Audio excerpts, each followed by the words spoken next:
ఆనందభైరవి శరణ్య కనిపించలేదని చెప్పి పెళ్లి మండపం అంతా కూడా శరణ్య కోసం వెతుకుతూ ఉంటుంది. శరణ్య ఎక్కడా కనిపించకపోవడంతో మండపంలో ఉన్న అన్ని రూమ్స్ కూడా వెతుకుతుంది. రూమ్స్లో కూడా శరణ్య కనిపించకపోవడంతో ఆనందభైరవి పెళ్లి మండపానికి వచ్చి శరణ్య అసలు ఏమైనట్టు, ఎక్కడికి పోయింది అని ఆలోచిస్తూ ఉంటుంది. ఇక్కడే అనన్య, కాంచన ఉన్నారు. వాళ్ళు లేకపోతే శరణ్యను ఏదో చేసి ఉంటారు అనుకోవచ్చు. వీళ్ళు ఇక్కడే ఉండగా శరణ్యకు ఎవరు హాని తలపెడతారు అని ఆనందభైరవి ఆలోచిస్తూ ఉంటుంది.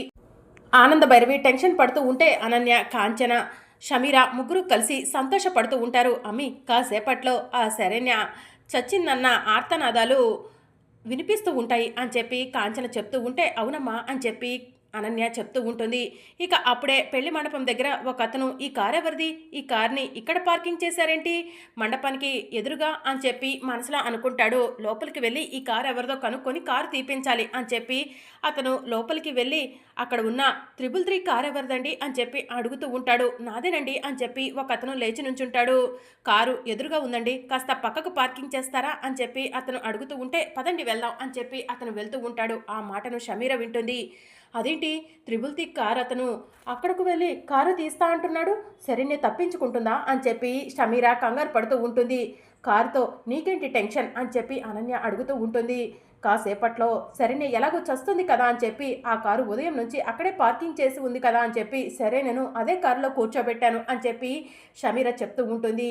ఈ మండపంలో ఇన్ని రూమ్స్ ఉన్నాయి, రూమ్స్ ఏవి ఖాళీ లేనట్టు తీసుకెళ్ళి కారులో కూర్చోబెట్టావా, ఇక నీ ప్లాన్ వేస్ట్ అయిపోయినట్టే అని చెప్పి అనన్య అంటూ ఉంటుంది. నేను ఈ ఫెయిల్యూర్ని తట్టుకోలేకపోతున్నాను అని చెప్పి షమీరా అంటూ ఉంటుంది. చేయాల్సిందంతా చేసి ఫెయిల్యూర్ని తట్టుకోలేకపోతున్నావా, తట్టుకోక తప్పదు అని అనన్య అంటూ ఉంటే, అవునమ్మి తట్టుకోక తప్పదు, మా అమ్మి చూడు ఎన్ని ఫెయిల్యూర్సో అన్నిటినీ కూడా ఎదిరించాలని చూసింది, కానీ వల్ల కాక పిచ్చిదానిలాగా బ్రతుకుతుంది అని కాంచన షమీరకు అనన్య గురించి చెప్తూ ఉంటే, అమ్మ ఇక చాలు ఆపుతావా అని చెప్పి అనన్య అంటుంది. ఇక పార్కింగ్లో ఉన్న కారు తీయడం కోసం ఒక అతను వెళ్ళి కారు పైన ఉన్న కవర్ ఓపెన్ చేయగానే శరణ్య కారులో కనిపిస్తూ ఉంటుంది. అమ్మ శరణ్య కళ్ళు తెరవమ్మా అని చెప్పి అతను శరణ్యను పిలుస్తూ ఉంటాడు. శరణ్య స్పృహలో లేకపోవడంతో ఇప్పుడు లోపలికి వెళ్ళి చెప్తే ఫంక్షన్ అంతా డిస్టర్బ్ అయిపోతుంది. శరణ్యను కాపాడాలంటే ఆనందభైరవి గారికి చెప్పాలి అని చెప్పి అతను మనసులో అనుకొని, అమ్మ ఆనంద ఇలా రా అని చెప్పి ఆనందభైరవి దగ్గరికి వెళ్ళి పిలుస్తూ ఉంటాడు. ఏంటండి అని చెప్పి ఆనందభైరవి అడుగుతూ ఉంటుంది.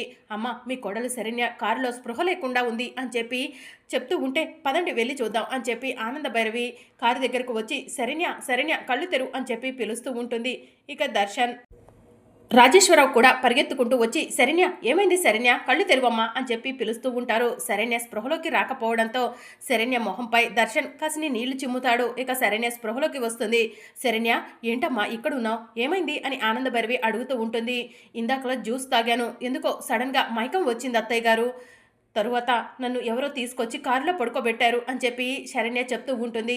ఎవరు చేసి ఉంటారు ఇది అని ఆనందభైరవి ఆలోచిస్తూ ఉంటుంది. సరే అమ్మా ముహూర్తానికి టైం అవుతుంది, లహరికి నువ్వు దర్శన్ బట్టలు పెట్టాలి, పదండి లోపలికి వెళ్దాం అని చెప్పి ఆనందభైరవి అంటూ ఉంటుంది. ఇక ఆనందభైరవి శరణ్యను తీసుకుని లోపలికి వెళ్ళగానే షమీరా అది చూసి కోపంగా ఆనంద వైపు చూస్తూ ఉంటుంది. ఆ శరణ్య చావుకి దగ్గరైపోయింది అనుకున్నాను, చచ్చి బట్ట కడుతుంది అనుకున్నాను, కానీ బ్రతికిపోయింది అని చెప్పి అనన్య మనసులో అనుకుంటూ ఉంటుంది.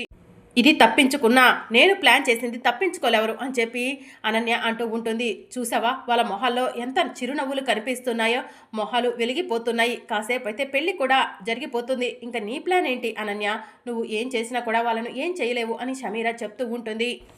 ఆల్రెడీ నా ప్లాన్ ఇంప్లిమెంటేషన్ అవుతూనే ఉంది అని చెప్పి అనన్య చెప్తూ ఉంటుంది. ఇక మరోవైపు ప్రకాష్ దగ్గరికి కానిస్టేబుల్ వెళ్ళి మహేష్ నీ ఫ్రెండా అని చెప్పి అడుగుతూ ఉంటే, అవును సార్ మహేష్ నా ఫ్రెండు అని చెప్పి ప్రకాష్ చెప్తూ ఉంటాడు. గత కొద్ది రోజులుగా మహేష్ కనిపించట్లేదు అని చెప్పి కానిస్టేబుల్స్ చెప్తూ ఉంటే, నిజమా సార్ మీరు చెప్పేది అని చెప్పి ప్రకాష్ అడుగుతూ ఉంటాడు. బెస్ట్ ఫ్రెండు, వాడు కనిపించకపోతే నీకు తెలియకుండా ఎలా ఉంటుంది, మర్యాదగా నిజం చెప్తావా లేదా అని చెప్పి కానిస్టేబుల్స్ ప్రకాష్ని అంటూ ఉంటే, నిజంగా తెలియదు సార్ అని ప్రకాష్ చెప్తూ ఉంటాడు. అయితే పద మా ఎస్ఐ గారి దగ్గరికి తీసుకెళ్తాను అని కానిస్టేబుల్స్ ప్రకాష్ని బెదిరిస్తూ ఉంటే, చెప్తాను సార్ చెప్తాను, అసలు ఏం జరిగిందో చెప్తాను అని చెప్పి ప్రకాష్ కానిస్టేబుల్లకు ఏదో చెప్తూ ఉంటాడు. అదంతా మనకు వినిపించదు.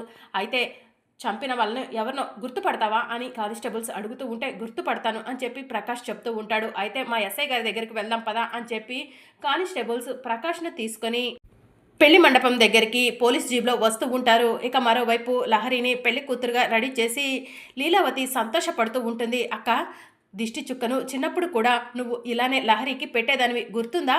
దిష్టి తగలకూడదని అని ఆనంద భైరవి అడుగుతూ ఉంటుంది. నా కూతురికి నా దిష్టి కూడా తగలకూడదు ఆనంద అని చెప్పి లీలావతి చెప్తూ ఉంటుంది. అక్క, చిన్న చిన్న మనస్పర్ధలు ఎవరికైనా వస్తాయి. కానీ వెలకట్టలేంది మన ప్రేమ ఆప్యాయతలు మాత్రమే. నీ ప్రేమను పిల్లలకు మాత్రమే కదక్క నాకు కూడా పంచావు. నేను ఎప్పటికీ మర్చిపోనక్క అని చెప్పి ఆనంద భైరవి లీలావతికి చెప్తూ ఉంటుంది. ఇక మరోవైపు లహరి కంగారు పడుతూ ఉంటే లీలావతి గమనించి, లహరి ఎందుకమ్మా ఆందోళనగా ఉన్నావు, దేని గురించి బాధపడుతున్నావు అని చెప్పి అడుగుతూ ఉంటుంది. లహరి, పెళ్ళైపోయిన తర్వాత మమ్మల్ని వదిలి వెళ్ళాలని బాధపడుతున్నావా అని ఆనంద అడుగుతూ ఉంటుంది.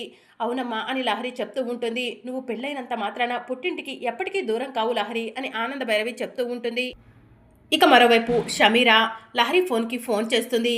లహరి ఫోన్ని శరణ్య లిఫ్ట్ చేస్తుంది.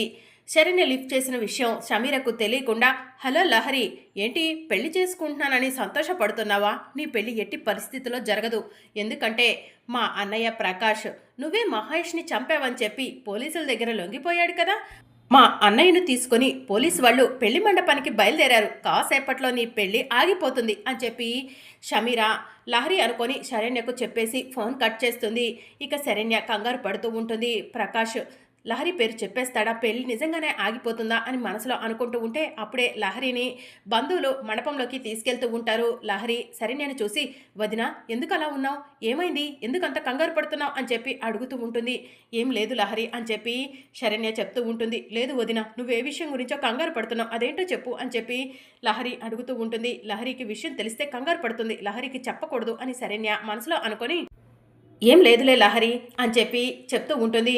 అమ్మ, లహరిని తీసుకెళ్లి మండపంలో కూర్చోబెట్టండి అని చెప్పి ఉన్న బంధువులకి చెప్తూ ఉంటే, సరేనమ్మా పద లహరి వెళ్దాం అని చెప్పి బంధువులు లహరిని తీసుకుని మండపంలోకి వెళ్తూ ఉంటారు.